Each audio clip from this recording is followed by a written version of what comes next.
Dimensions.ai एक comprehensive search platform है जो एक वाइड रेंज के स्कॉलरली इंफॉर्मेशन प्रोवाइड करने के साथ साथ टूल्स भी अवेलेबल कराता है जिसकी हेल्प से आप बिब्लियोमेट्रिक एनालिसिस कर सकते हैं। It offers a suit of features for analysing scientific publications, citations and collaboration networks. Dimensions.ai की हेल्प से आप पब्लिकेशन सर्च कर सकते हैं, साइटेशंस को एनालाइज कर सकते हैं, कोलैबोरेशन नेटवर्क्स बना सकते हैं और इसके अलावा डिफरेंट बिब्लियोमेट्रिक एंड पॉइंट्स पर आप डेटा विजुअलाइजेशन कर सकते हैं, रिपोर्ट प्रिपरेशन कर सकते हैं। आज की इस वीडियो में मैं आपको बताऊंगा कि कैसे आप अपनी सर्च क्वेरी को Dimensions.ai के अंदर हिट कर सकते हैं, कैसे आप डेटा फिल्ट्रेशंस की हेल्प से अपने डेटा को फिल्टर कर सकते हैं और साथ ही साथ कैसे आप डिफरेंट टूल्स को यूज करके कैसे अपने बिब्लियोमेट्रिक एंड पॉइंट्स के डेटा को एनालाइज कर सकते हैं। So today in this video I will show you each and every step with live example. So without further ado let's get started. So Dimensions.ai को नेविगेट करने के लिए आप यहाँ एक्सेस डायमेंशंस को क्लिक करना होगा। उसके बाद आपके पास एक न्यू टैब खुल के आएगा जिसके अंदर आप सर्च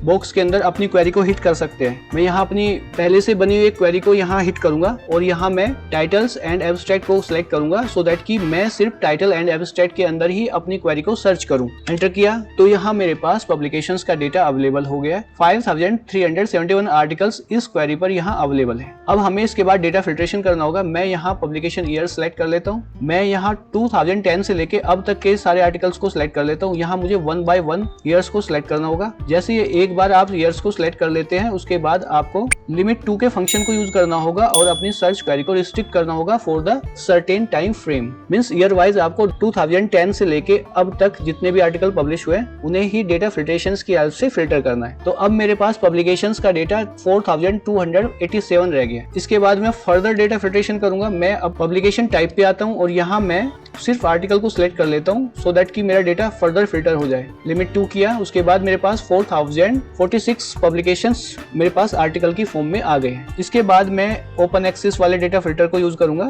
और यहाँ से only all open access articles को ही सिलेक्ट करूंगा। उसके बाद लिमिट 2 के बटन को प्रेस किया तो मेरे पास 2223 आर्टिकल्स आ गए हैं जिन आर्टिकल्स के ऊपर अब मैं एनालिसिस वर्क करने वाला हूँ। तो सबसे पहले हम Dimensions.ai के एनालिटिकल टूल्स को देख लेते हैं। यहाँ आप एनालिटिकल व्यू को प्रेस करेंगे तो यहाँ सबसे पहले आप रिसर्च कैटेगरी को देख सकते हैं। यहाँ आपकी research category publication, citations and citation mean, ये डेटा आपके पास यहाँ अवेल हो जाएगा जैसे ये आप एनालिटिकल व्यू को प्रेस करेंगे। इसके बाद सेम इन्फॉर्मेशन को आप बार चार्ट में भी देख सकते हैं। ये आपके पास बार चार्ट आ गया। इसके बाद हमें अपने डेटा का ओवरव्यू देखना है तो आप ओवरव्यू को प्रेस करेंगे तो आपके पास ये पब्लिकेशन का ट्रेंड यहाँ अवेलेबल हो गया। 2014 से लेके 2023 तक का ये डेटा है। क्योंकि हमने 2010 से अपने डेटा को एक्सट्रैक्ट किया तो हम 2010 यहाँ सिलेक्ट करेंगे, ओके को प्रेस करेंगे तो अब मेरे पास जो ग्राफ प्लॉट होके आ रहा है ये 2010 से लेकर 2023 तक के आर्टिकल्स का है। मीन्स की क्या ट्रेंड रहा है, क्या पब्लिकेशन का पैटर्न रहा है, जिसमें 2010 में कितने आर्टिकल पब्लिश हुए, 2023 में कितने आर्टिकल्स पब्लिश हुए। इसके साथ साथ आप साइटेशंस का भी यहाँ ग्राफ प्लॉट कर सकते हैं। यहाँ आपको साइटेशंस का ट्रेंड मिल जाएगा 2010 से लेकर 2023 तक। इसके अलावा पब्लिकेशन विद द साइटेशन आप कर सकते हैं। ये आपके पास पब्लिकेशन विद द साइटेशंस का ट्रेंड ग्राफ हो गया। और फर्दर दूसरे एंड पॉइंट्स भी जैसे FCR, RCR भी आप सिलेक्ट कर सकते हैं और इन्हें भी एनालाइज कर सकते हैं। इसके बाद हम रिसर्चर्स देख लेते हैं। रिसर्चर्स को आप क्लिक करेंगे तो आपके पास यहाँ जितने भी रिसर्चर्स ने सबसे ज्यादा कंट्रीब्यूट किया होगा, जो भी सबसे प्रोमिनेंट ऑथर्स होंगे वे यहाँ लिस्टेड होके आ गए। यहाँ किस ऑर्गेनाइजेशन से ये रिसर्चर्स हैं, कितना पब्लिकेशन के लिए काउंटेबल है और कितना साइटेशन उस पे आया है और साइटेशन मीन, ये डेटा आपके पास यहाँ रिसर्चर का अवेलेबल हो जाता है। और सेम डेटा के ऊपर आप नेटवर्क भी प्लॉट कर सकते हैं। Dimension.ai के अंदर WOSWare की API को इंटीग्रेट किया गया है जिसकी हेल्प से यहाँ आप डिफरेंट कोलिब्रेटिव नेटवर्क्स प्लॉट कर सकते हैं। आप अपने टाइप ऑफ एनालिसिस को भी चेंज कर सकते हैं। से फॉर एग्जांपल आप साइटेशन एनालिसिस करना चाहते हैं तो साइटेशन एनालिसिस के बेस पे भी आपके पास यहाँ कोलिब्रेटिव नेटवर्क आ जाएगा। इसके बाद एग्रीगेटेड को क्लिक करेंगे तो आपके पास लिस्ट अवेलेबल होगी जिसके हेल्प से आप फर्दर एनालिसिस भी कर सकते हैं। देन हम सोर्स टाइटल्स को देख लेते हैं। सोर्स टाइटल्स को देखेंगे तो यहाँ आपको टाइटल्स या जो भी आपके जर्नल्स है जिनके अंदर भी जितना भी पब्लिकेशन हो रखा है उस पर्टिकुलर टॉपिक ऑफ इंटरेस्ट पे जिस पे आपने क्वेरी बिल्ड की है तो वो आपके पास इन्फॉर्मेशन आ जाती है। ये जर्नल्स के नेम है, ये पब्लिकेशन के काउंट है, साइटेशंस कितने आए उनके ऊपर और साइटेशन मीन कितना है। तो इस तरह से आपके पास जर्नल्स की इन्फॉर्मेशन भी आ जाती है। हाईली साइटेड जर्नल कौन सा है, किस जर्नल ने सबसे ज्यादा पब्लिकेशन किया, ये सारे डेटा इनसाइट्स आप यहाँ जनरेट कर सकते हैं।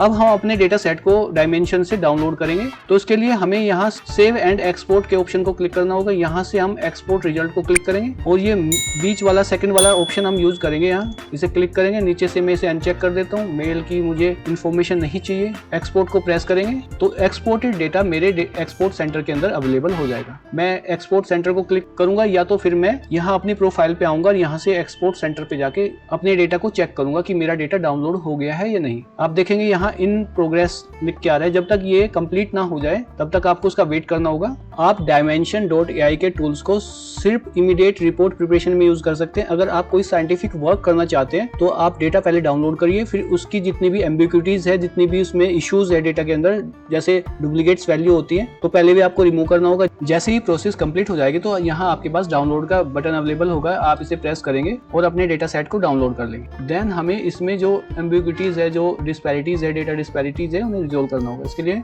मैं यहाँ से कॉलम ए में कंप्लीट डेटा सेट को सिलेक्ट करता हूँ और उसके बाद मैं सॉर्ट करूंगा। A to Z में से सॉर्ट कर लेता हूँ। एक्सपेंड दिस सिलेक्शन में सॉर्ट के लिए यूज करूंगा। तो यहाँ से मैं उस सारे कंप्लीट डेटा को डिलीट करूंगा जिसमें पब इनिशियल लेटर्स नहीं है। सिर्फ फॉर एग्जांपल 124 रो में मेरे पास पब आईडी स्टार्ट हो गई है, तो उसके पहले जितना भी डेटा है मैं इसे सिलेक्ट कर लेता हूँ, उनसे मैं डिलीट कर देता हूँ। मैं यहाँ तक का सिलेक्ट करूंगा और उसे डिलीट कर दूंगा। इसके बाद बॉटम में जाएंगे और सेम आप यहाँ भी करेंगे। यहाँ से मैं इसे सिलेक्ट करूंगा, देन लास्ट तक मैं इसे सिलेक्ट कर लूंगा डेटा को, क्योंकि ये वियर्ड डेटा है तो मैं इसे डिलीट कर देता हूँ। लास्ट वाली रो को हम कट करेंगे और सबसे फर्स्ट रो में इसे इंसर्ट करेंगे, इंसर्ट कट सेल्स। इसके बाद इसे बोल्ड करेंगे और इसे फ्रीज करेंगे। व्यू में जाके फ्रीज पेन्स पे आएंगे और टॉप रो को फ्रीज करेंगे। अब इसे काउंट कर लेते हैं कि डेटा सेट हमारे पास कितना है। तो हमारे पास टोटल डेटा सेट है 2223। अब हम ये सेम देख लेते हैं कि जहाँ हमने क्वेरी को सर्च किया 2223 सेम डेटा सेट हमारे पास अवेलेबल हो गया है। तो ये कुछ क्लीनिंग हमें डेटा की करनी होगी। इसके बाद हमें टाइटल में कंडीशनल फॉर्मेट की हेल्प से हम